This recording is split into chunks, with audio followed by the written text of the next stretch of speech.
Hi, and welcome to the I Teed Myself podcast. My name is Matthew Miniman, and this is episode 125. What can government shutdowns teach us about DNS? So, through the last, hundreds of episodes that I've done or whatever, I've tried to do a decent job of devoting myself of political discussion, and I'm going to continue that in this.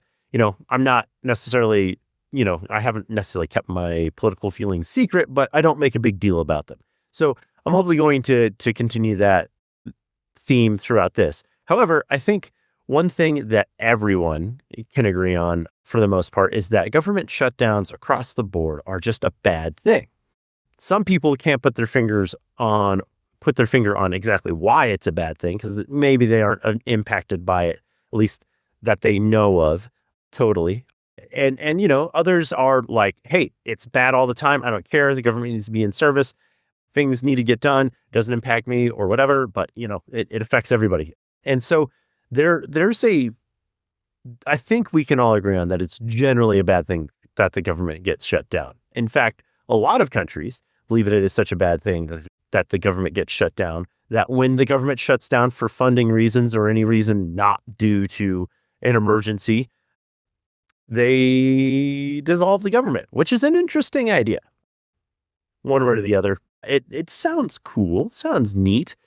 I don't know that would behave well in practice in the United States, but hey, there are other ways of doing things. And again, the reason for this is because it's generally perceived as a bad thing. But why? Why is it a bad thing? Well, if you don't know, you probably don't pay taxes or, have much to do outside of your house or your own business or whatever.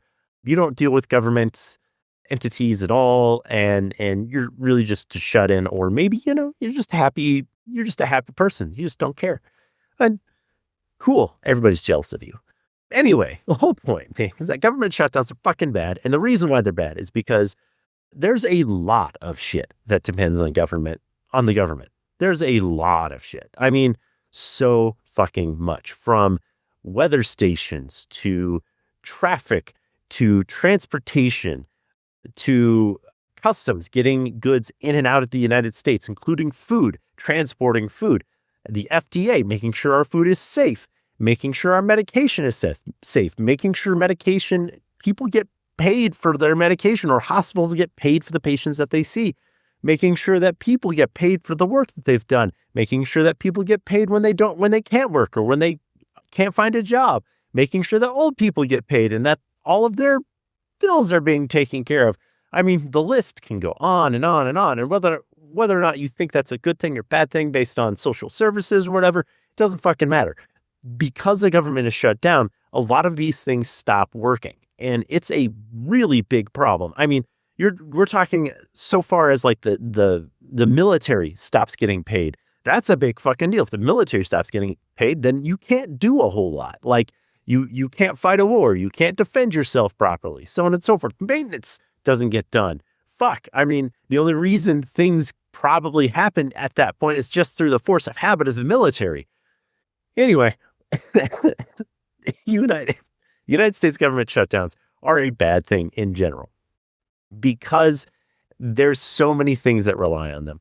And as a citizen of the United States, if you are within the bounds of the United States, within the territory of the United States, or you rely on the United States services, a government shutdown can be absolutely devastating. You may not be able to receive things that you need. You may not be able to eat. You may not be able to pay rent.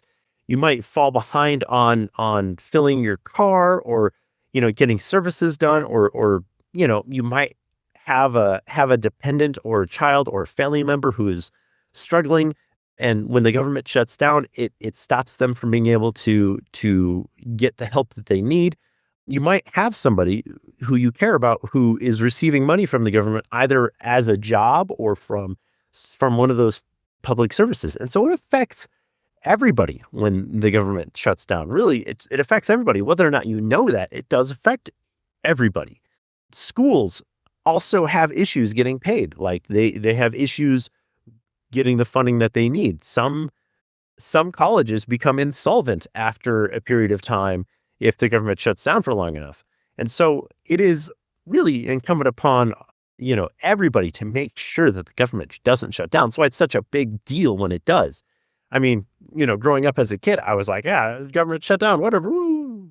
They all get paid anyways, furloughed. It doesn't matter. And now that I'm an adult and more conscious in the world, conceivably an adult at least, it really does matter. Like, it does impact a whole lot of people. Again, I'm not going to go over all the list again, but yeah, it affects a wide range of people and services and everything.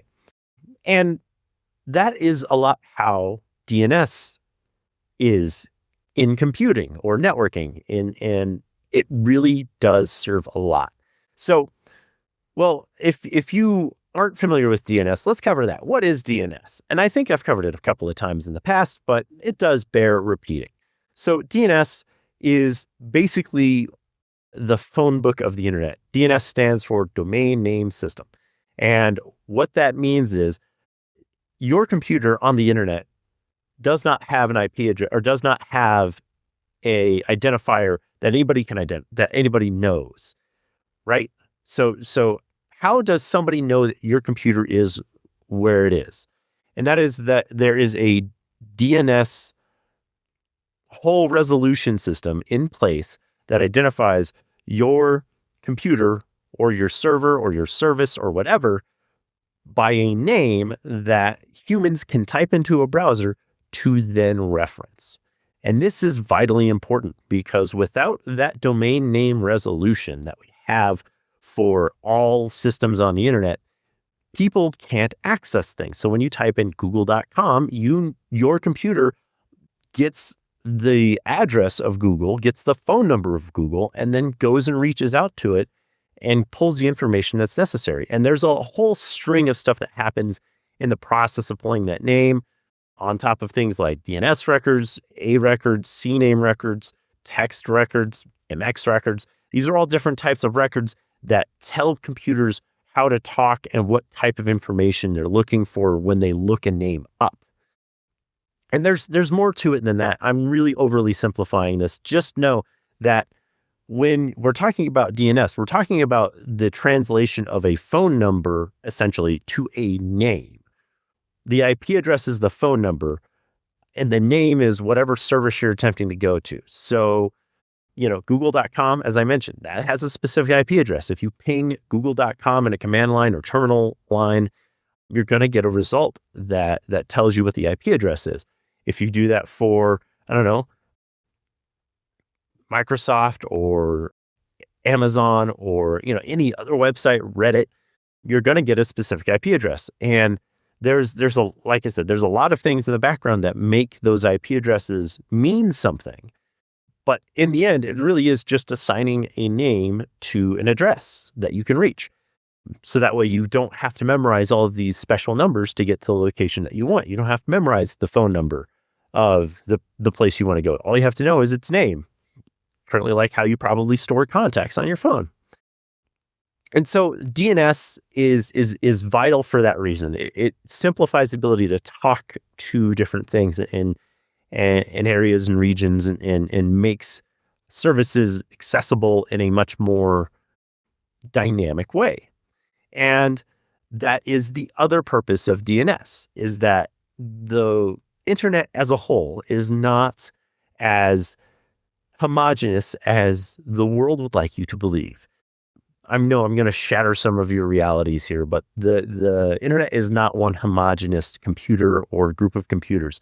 When you go to google.com, you're not reaching the same google.com that somebody on the East Coast would get. If you're in San Francisco, you're going to get a different google.com server than the person in Texas or the person in Florida or the person in New York.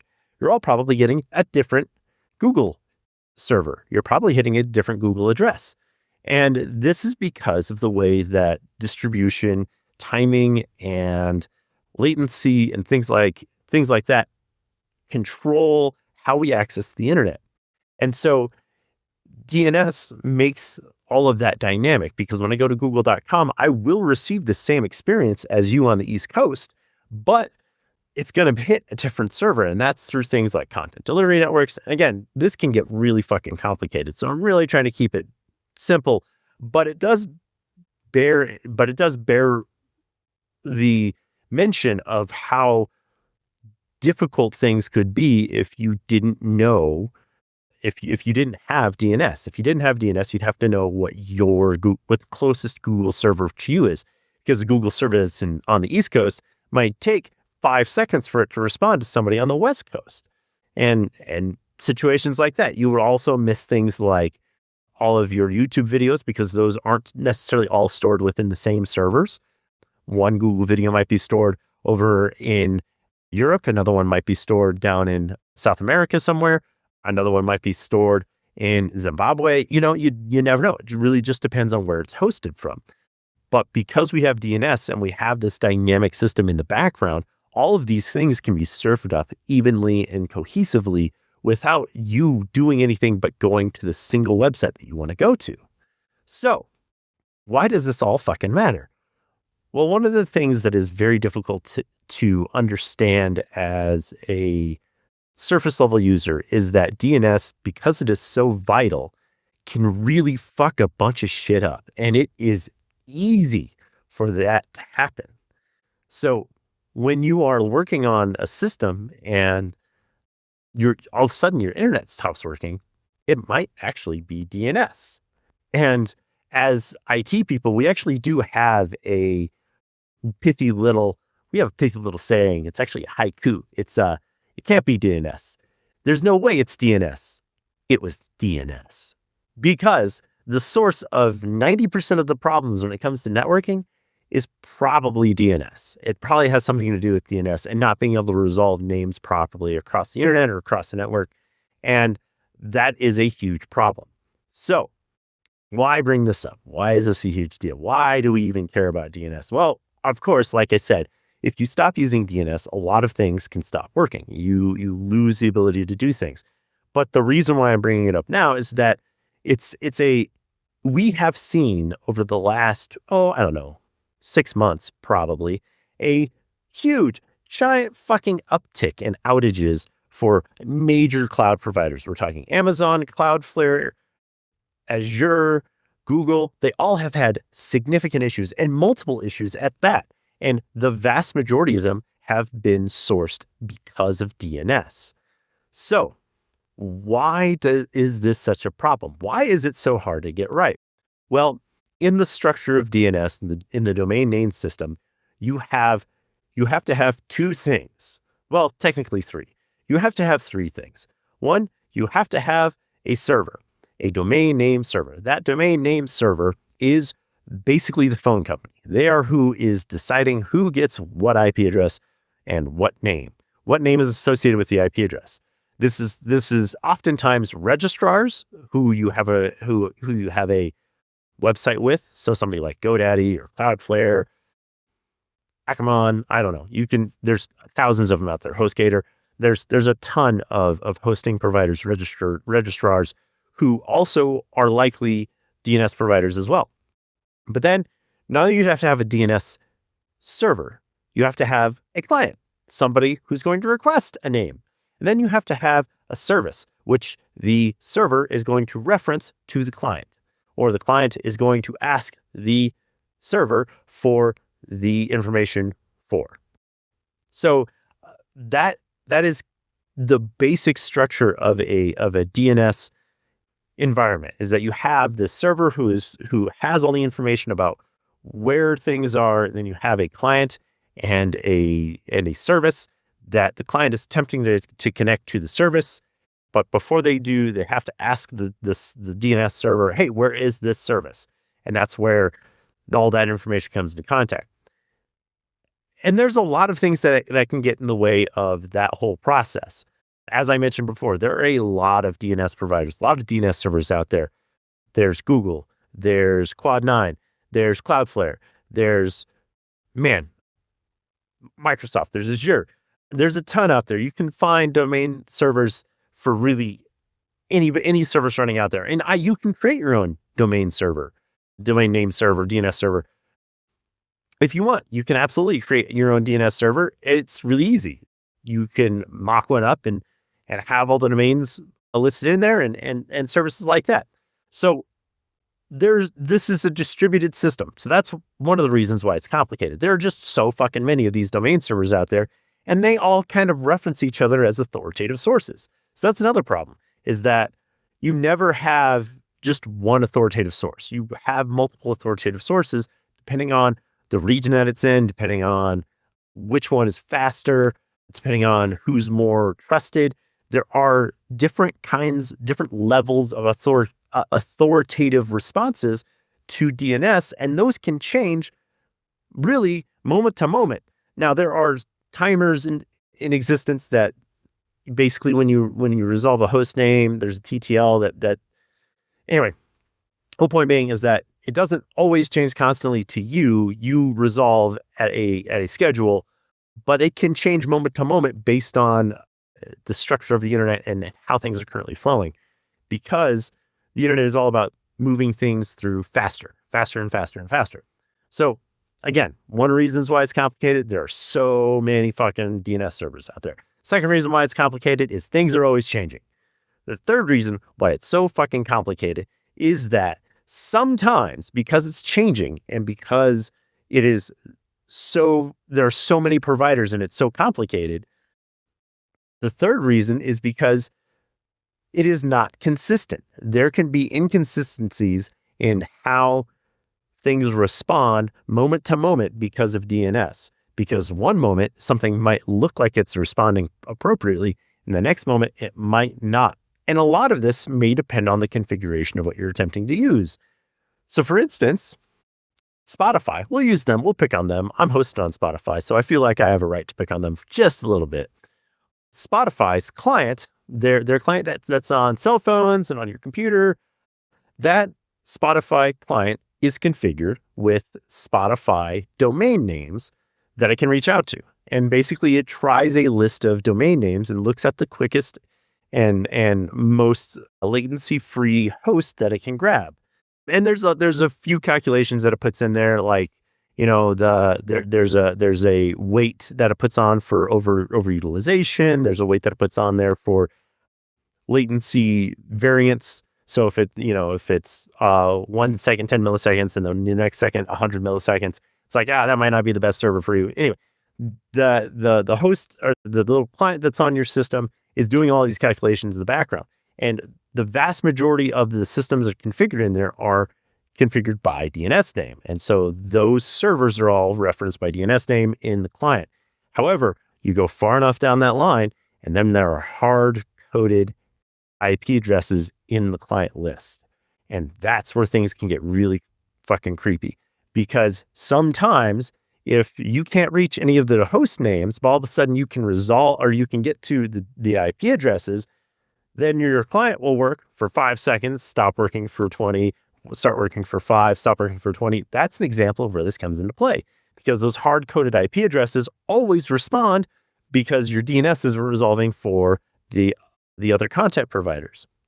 And this is common when we say things like there's a content filter on the network, or there's a content filter on the computer, or there's a whole bunch of antivirus shit that's in the way. And this has an impact on your services and how you use things. And so this is part of the reason why it's so very complicated. And why I'm kind of relating this to, this is why I'm relating it to to a government shutdown, because it's very complicated. There's a lot of shit that it's doing all the time, and it's changing moment to moment, day to day. Things might adjust, things might drop. There's certain servers that might fall offline, other servers that might pop up online, and all of this stuff is kind of happening all at once. So, it does bear to mention that this is all things that can happen, and things that you need to keep in mind when you're working on a network and trying to troubleshoot any network issues that you might have, that DNS is absolutely a problem. Now, I'm not going to get into more advanced security aspects of DNS, like DNS over HTTPS or DNS SAC or any of that. We've covered some of that in previous episodes. So really, I really wanted to cover DNS and how it can fuck you over in the long term, because it really can. Just like a government shutdown can stop you from accessing certain services, getting paid, things like that. DNS can stop you from accessing websites. It can stop your antivirus from working. It can stop your email from traveling. It can stop your email from being received, or it can stop your email from being sent, or it can receive sometimes and send sometimes, but not others. And there's a whole list of shit that can happen. And it is almost endless. And that's why it's so fucking complicated. And that is why it is also so hard to diagnose, because when things start working or are working intermittently, it can seem like it's a hardware problem. When really, when you dig into it and you look at the actual cause, it's actually the domain services telling you that there's some problem and you not seeing it because, well, it just can't be DNS. It just can't be DNS, because if it was DNS, then I would know. It would just solve itself. Just like when a government shuts down. It's like, if it shut down, just start working. Just pay the fucking bills. Just sign the fucking paperwork. Just get it fucking done. And yeah, I guess that's what I'm trying to say. DNS, just fucking work. God damn it. Anyway, that's all I got time for today, guys. I hope you all have a great day.